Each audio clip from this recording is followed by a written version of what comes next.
तो यहाँ पे कहा जाता है कि इंश्योरेंस एक कॉन्ट्रैक्ट है। कॉन्ट्रैक्ट किसके किसके बीच में होगा? इंश्योरेंस कंपनी के बीच में होगा, साथ में पॉलिसी होल्डर के बीच में होगा।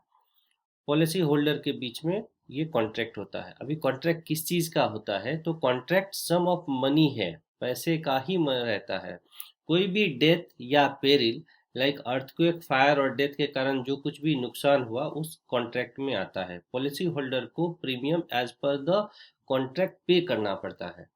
मान लेते हैं, एक एग्जाम्पल के तौर पे अगर हम देखें तो रमेश ने टर्म इंश्योरेंस लिया है 50 लाख का। रमेश ईयरली प्रीमियम भरता है 10,000 और 25 साल के लिए इन्होंने ये कॉन्ट्रैक्ट में है, उन्होंने पॉलिसी ली है। अगर रमेश डाई करता है तो बढ़ जाता है तो उनको 50 लाख रुपया पे करना पड़ता है as per the contract rules. हम जान चुके हैं लाइफ इंश्योरेंस एक कॉन्ट्रैक्ट है। कॉन्ट्रैक्ट किसके किसके बीच में? बिटवीन इंश्योरर और लाइफ एश्योर्ड, यानी जिसने पॉलिसी जिसको चाहिए उसके बीच में, और लाइफ एश्योर्ड के बीच में। हम जान चुके हैं कि इंश्योरेंस एक वैलिड कॉन्ट्रैक्ट है। अब आते हैं कि इसके लिए, एक वैलिड कॉन्ट्रैक्ट के लिए एसेंशियल्स क्या क्या है, क्या क्या चीज़ें हमको एसेंशियल लगती है एक वैलिड कॉन्ट्रैक्ट के लिए। अच्छा, ये एक ऑब्लिगेशन क्रिएट करता है। दिस क्रिएट्स मीन्स इंश्योरेंस का, life insurance policy is an obligation as well as sometime rights also. अब एसेंशियल ऑफ वैलिड कॉन्ट्रैक्ट की अगर हम बात करें तो इसमें कैपेसिटी ऑफ कॉन्ट्रैक्ट होगी। यहाँ कैपेसिटी मतलब फाइनेंशियल कैपेसिटी पर्सन की होनी चाहिए इस ये इंश्योरेंस पॉलिसी के कॉन्ट्रैक्ट में आने के लिए। As well as a free consent होनी चाहिए। साथ में offer and acceptance, insurance company offer करती है, प्रपोजर एक्सेप्ट करती है। तो ये भी हमारा वैलिड कॉन्ट्रैक्ट के लिए एक असेंशियल्स और कंपोनेंट्स में आता है। कंसिडरेशन होगा, बीच में पॉलिसी बंद हो गई या आगे का प्रीमियम भरना बंद किया, बाय दैट टाइम क्या होना चाहिए, तो ये कुछ कंसिडरेशन भी लीगल कंसिडरेशन होंगे। लीगलिटी ऑफ ऑब्जेक्ट होगा, कंसेस एडम होगा, मीन्स जो कुछ भी समझाया गया है वही पार्टी ने समझा है। कंसेस एडम एक लैटिन वर्ड है जिसका मीनिंग होता है कि मैंने जो समझाया, कस्टमर को जो कुछ भी समझाया वही समझा। इसके meaning, the party to the contract must be the same mind regarding the subject matter of the contract. ठीक है, consensus ad idem, the party to the contract, parties to the contract must be in the same mind. से एक customer को जो कुछ भी समझाया but उन्होंने भी वही समझा, देर आफ्टर वो साइन करते हैं। कंसेस एडम बार बार पूछा जाता है एग्जाम में, ये एक लेटिन वर्ड है, इसका मीनिंग क्या है? तो same understanding. Capacity of being performed, insurer की एज वेल एज पर्सन की। अटमोस्ट गुड फेथ हम लोग बाद में भी देखेंगे। अटमोस्ट गुड फेथ क्या होता है? कस्टमर ने जो कुछ भी पेपर पे लिख के दिया है वो सब सही है according to their knowledge base, इसके ऊपर बाद में भी आएंगे। और ये इंश्योरेबल इंटरेस्ट, ये भी हम लोग बाद में आगे फिर से देखेंगे। अब आते activities of the insurance company. Proposer के आने का फ्लो क्या रहता है, पॉलिसी आने के बाद क्या क्या होता है, कैसे उसको लॉग इन होती है। ऑब्टेनिंग एप्लीकेशन, प्रपोजल फॉर्म हम लोग एक्सेप्ट करते हैं, इंश्योरर एक्सेप्ट करती है इंश्योरेंस कंपनी। किससे? प्रोस्पेक्टिव बायर से, one who have shown the interest to have insurance policy, वो हमारा प्रपोजर होता है, उससे हम लोग प्रपोजल फॉर्म यानी इंश्योरर एक्सेप्ट करती है। देर आफ्टर एग्जामिन होता है। एग्जामिन क्या? असेसमेंट ऑफ रिस्क, जिसके बाद डिसीजन मेकिंग प्रोसेस के लिए जाता है।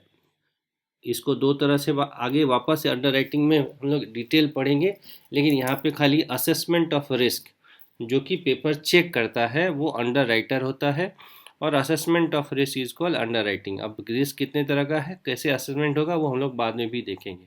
तो फर्स्ट अंडर राइटर कौन होता है? एजेंट, जिसने पेपर लाया है। ऑलवेज ध्यान में रखा जाता है, रखना चाहिए कि फर्स्ट अंडर राइटर एजेंट ही होगा जिसने कि ये प्रपोजल फॉर्म भर के लाता है। ये होने के बाद इशू, पॉलिसी इशू होती है। पॉलिसी में पॉलिसी बॉन्ड जिसको कहते हैं वो एक एविडेंस ऑफ कॉन्ट्रैक्ट है। ठीक है, एविडेंस ऑफ कॉन्ट्रैक्ट, उसमें पॉलिसी के सारे डिटेल्स, नेम, एड्रेस, प्रपोजर के सारा डिटेल्स, पॉलिसी के benefit, terms, conditions etcetera etcetera सब उसके ऊपर रहता है। Policy bond is called as an evidence of contract. Okay, thereafter insurer keep the site conditions to the insurance contract के सारे कंडीशंस को वो इंश्योरर ध्यान देती है कि टाइमली प्रीमियम पेमेंट हुआ, बाकी के नॉर्म्स फुलफिल हुए या नहीं हुए। Thereafter attaining the various requirements, अब रिक्वायरमेंट्स क्या आता है, अल्टरेशन का, समटाइम नॉमिनी चेंज का, एड्रेस चेंज का, या RFM का, या असाइनमेंट का, मीन्स पॉलिसी को असाइन किया दूसरे को, ऐसे जो कुछ भी रिक्वायरमेंट होता है वो सब, as well as a last में क्लेम। क्लेम दो तरह से, मैच्योरिटी और डेथ क्लेम, इसको अटेंड करती है। अब जब अंडर राइटिंग होता है तभी इसका एज प्रूफ भी चेक होता है यहाँ पे अंडर राइटिंग के टाइम में। अब एज प्रूफ को भी दो भाग में बांटा जाता है, स्टैंडर्ड एज प्रूफ और non standard age proof. Standard age proof में क्या आएगा, तो birth certificate, leaving certificate, school leaving certificate, college leaving certificate, government card, PAN card, Aadhaar card. अब अगर बर्थ सर्टिफिकेट से कोई क्वेश्चन आया तो एक ही क्वेश्चन आता है, बापिस सर्टिफिकेट, ये स्टैंडर्ड सर्टिफिकेट और नॉट।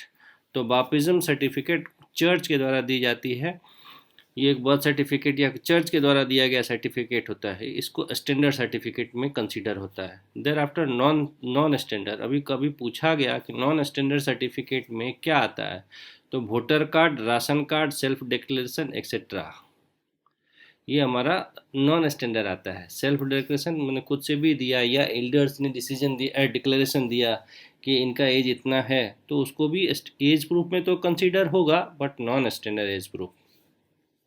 यहाँ आने के बाद अंडर राइटिंग के बाद भी दो पॉलिसी जब डिसीजन आती है तो पॉलिसी दो तरह से भागों में बांटा जाता है, एक मेडिकल में, दूसरा नॉन मेडिकल। कंपनी की, इंश्योरर की कुछ लिमिट्स होती हैं, वहाँ तक के सम एश्योर एक पर्टिकुलर एज ग्रुप को बिना मेडिकल की दी जाती है, तो वो नॉन मेडिकल होता है। लेकिन कुछ पॉलिसी जिसमें कि सम एश्योर ज़्यादा है, एज ग्रुप ज़्यादा है, उसको मेडिकल लगता है, तो वो मेडिकल वाली पॉलिसी होते हैं। ठीक है, तो अंडर राइटिंग दो तरह से होता है, पॉलिसी प्रपोजल फॉर मेडिकल और नॉन मेडिकल में डिवाइड होता है। अब अगर हम देखें कि इंश्योरेबल इंटरेस्ट क्या होता है, तो इंश्योरेबल इंटरेस्ट एक लीगल पर्सन के लिए है, is the legal right of a person to insure the subject matter with which they have the legal relationship by recognized by law. अब इंश्योरेबल इंटरेस्ट की अगर हम बात करें तो ये ऐसे चीज़ों के लिए होता है जिसमें एक दूसरे से फाइनेंशियली अनुबंध होता है, फाइनेंशियली एक दूसरे के ऊपर डिपेंडेंट होते हैं। मान लेते हैं अगर ये सेल्फ पर्सन है तो इसका इंश्योरेबल इंटरेस्ट किसके बीच होगा, तो इनके असेट, इसके पैसे पर, इसके कमाए गए पैसे पर जो कुछ भी डिपेंडेंट है वो सब उन सब के साथ इनका इंश्योरेबल इंटरेस्ट होगा। समझो ये अगर कमाते हैं तो इनका कुछ पैसा इनके पेरेंट पे डिपेंड होता, पेरेंट के ऊपर जाता है, कुछ चाइल्ड के ऊपर जाता है, कुछ खुद के ऊपर जाता है, खुद वाइफ के ऊपर जाता है। इनके असेट के ऊपर इनके अर्निंग का इफेक्ट आता है। अगर ये कल को ये मर गया तो इन सब को फाइनेंशियल नुकसान होगा, तो ये सब के साथ इनका इंश्योरेबल इंटरेस्ट होता है। इसके साथ साथ लाइफ इंश्योरेंस की अगर बात करें तो क्रेडिटर डेबिटर के बीच में भी इनका इंश्योरेंस है, इन्होंने लेनदार देनदार के बीच में भी इंश्योरेबल इंटरेस्ट होता है। साथ में एम्प्लॉयर है या एम्प्लॉय है तो भी इसका इंश्योरेबल इंटरेस्ट होता है, एम्प्लॉयर एम्प्लॉय के बीच में भी और क्रेडिटर डेबिटर के बीच में भी इंश्योरेबल इंटरेस्ट होता है। फिर से अगर हम देखें तो ये बंदा के कमाए गए पैसे से जो कुछ भी, जो कोई भी उस पर डिपेंडेंट है, उन सब का इनके साथ इंश्योरेबल इंटरेस्ट होता है। अब insurable interest has to be proved, कब प्रूव करना पड़ता है, तो जब हम पॉलिसी लेते हैं तब हमको इंश्योरेबल इंटरेस्ट दिखाया जाता है, प्रूव करना पड़ता है। अपने नॉमिनी को, अगर हम अपना नॉमिनी किसी और को नहीं बना सकते हैं, नॉमिनी वही होगा जिसके साथ मेरा इंश्योरेबल इंटरेस्ट होता है। At the time of making claim again nominee check होगा, नॉमिनी के साथ उसका इंश्योरेबल इंटरेस्ट था तो ही उसको पॉलिसी मिलती है, तभी इंश्योरेबल इंटरेस्ट प्रूव करना पड़ता है। नोवेशन किसको कहते हैं, एक personal contract can be transfer to the another person with the consent of insurance company If the insurer agree to transfer, the contract will be virtually to the new one. Alteration named as a novation. अगर हम personal contract को transfer करते हैं, normally marine insurance वगैरह में हम अपना पूरा कॉन्ट्रैक्ट ट्रांसफर करते हैं किसी और के साथ, और with the consent of insurance company, और insurer agree to the transfer, तो ये पूरा अल्टरेशन, पूरा चेंजेस जो कुछ भी होता है उसको नोवेशन कहते हैं। अब एक क्वेश्चन है यहाँ पे, Sanjay has given A loan. Sanjay ने एक लोन दिया 15,000 का, जो रोहित को दिया है। अब रोहित उस अमाउंट को 5 साल के भीतर सारा अमाउंट चुका दिया, बट केवल आउटस्टैंडिंग बैलेंस है उसका 2,500 रुपया। अभी इसका इंश्योरेबल इंटरेस्ट कितना होगा? तो संजय के नहीं रहने के बाद मोहित को कितने पैसे का नुकसान होता है, वही उसका इंश्योरेबल इंटरेस्ट होगा। अभी ऑप्शन में रहेगा full amount, already paid amount जो 12,500 दिया था वो, या आउटस्टैंडिंग अमाउंट 2,500, या नन। तो उसका इंश्योरेबल इंटरेस्ट 2,500 ही रहता है। अगर संजय नहीं रहा तो इतने का ही नुकसान होगा, तो इंश्योरेबल इंटरेस्ट 2,500 ही। अब इंश्योरेंस में प्रिंसिपल ऑफ इंडेमनिटी क्या होता है? प्रिंसिपल ऑफ इंडेमनिटी की बात करें तो insurance is mean to the indemnify, कोई भी लॉस या जो लॉसेस या कंपनसेशन रहता है उतना ही अमाउंट मिलता है।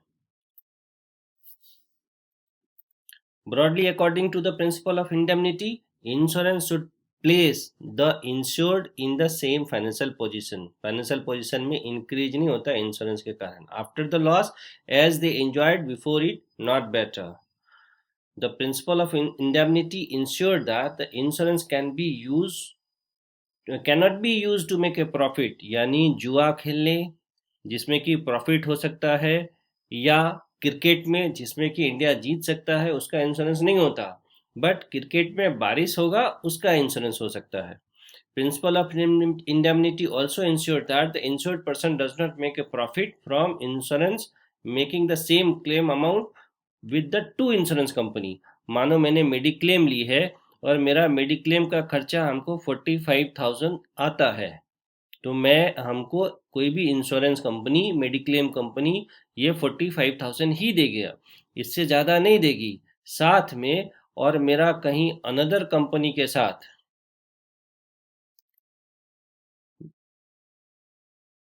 मेरा दूसरा इंश्योरेंस भी है, तो वहाँ से भी हमको, मैं दोबारा ये 45,000 नहीं ले सकता, ये हमको नहीं मिलेगा। एक ही बार क्लेम मिलेगा और एक ही इंश्योरेंस कंपनी से मिलेगा। ठीक।